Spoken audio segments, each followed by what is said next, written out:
At the massive gates of the Agra fort, visitors encounter a strange architectural contradiction. A victorious conqueror chose to build grand statues of his defeated enemy right at his own doorstep. That conqueror was the Mughal Emperor Akbar, and the statues he commissioned were of Hindu warriors from the defiant state of Mewar. This raises a profound question. Akbar commanded the most advanced military machine of his era, yet his most expensive victory in Rajputana resulted in an act seen nowhere else in his reign: the physical immortalization of the very men who had defied him. In 1567, Mewar was a direct threat to the Mughal Empire because its borders physically blocked the lucrative trade route stretching from Delhi to Gujarat. Beyond trade, Mewar was actively providing asylum to Akbar's political rivals. To counter the approaching Mughal force of 80,000 men, Maharana Uday Singh executed a scorched earth strategy. He ordered the total destruction of his own kingdom's crops, ensuring the invading army would find no local food supplies. Uday Singh then retreated into the rugged Aravalli hills to wage a prolonged guerrilla warfare campaign. He left the defense of his capital to a veteran commander named Jaimal and a 16-year-old general named Pata. That capital was Chittorgarh.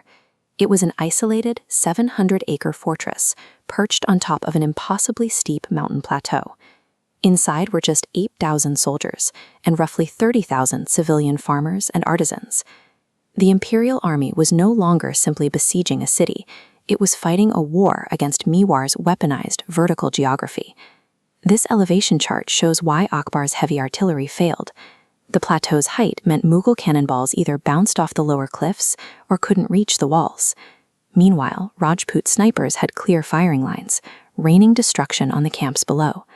To bridge the distance, Akbar ordered the construction of sabbats. These were heavily covered trenches that allowed laborers to dig tunnels up the mountain while shielded from the constant sniper fire. The cost was staggering. To keep terrified workers moving upward through the crossfire, Akbar physically handed out gold and silver coins to laborers for every single basket of dirt they excavated.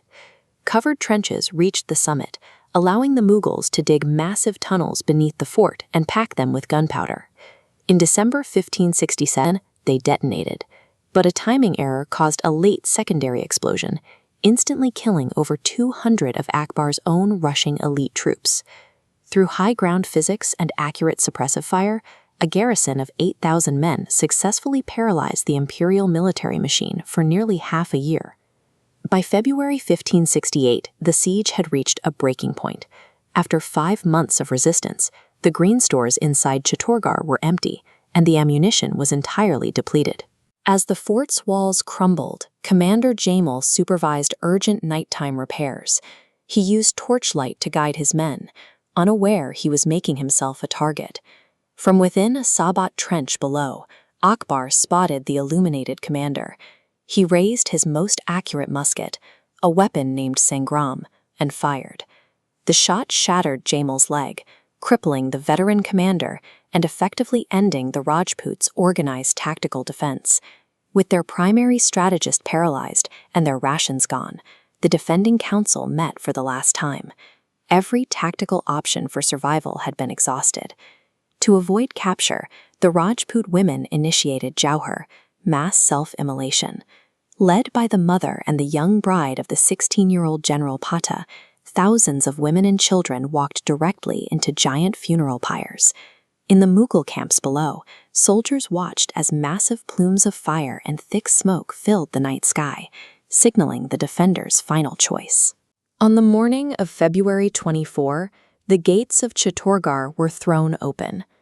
The remaining 8,000 men donned saffron-colored robes and initiated the Saka, a final, suicidal frontal assault against the 80,000-strong Mughal army.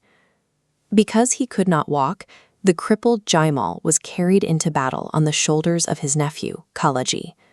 With both men wielding heavy swords in each hand, Mughal accounts described them cutting through the ranks like a multi-armed deity of death. Young Pata fought with such ferocity, he was recorded severing the trunks of armored war elephants. But the sheer weight of numbers eventually prevailed. By sunset, Every single one of the 8,000 Rajput warriors had been killed. This was not a standard military surrender. It was a deliberate choice by the Rajputs to embrace total annihilation rather than accept subjugation. When Akbar walked through the gates of Chittorgarh, he found no royal treasures or high-value captives. He was met only by an eerie silence and the smoldering ashes of the pyres. Frustrated by the resistance and the immense cost of the siege, Akbar issued a brutal order. He commanded the indiscriminate slaughter of all 30,000 unarmed civilians, farmers and artisans still inside the fort. Akbar later issued an official victory proclamation, but the massacre of Chittorgarh remained a permanent stain on his historical reputation. This brings us back to the gates of the Agra fort. Akbar placed the statues of Jaimal and Pata at the very entrance of his capital, a rare physical acknowledgement that while he had defeated their bodies, he had failed to break their spirit. The Mughal Empire conquered the mountain, but the ashes of Chittorgarh ensured that Jaimal and Pata secured the ultimate historical victory: immortality through defiance.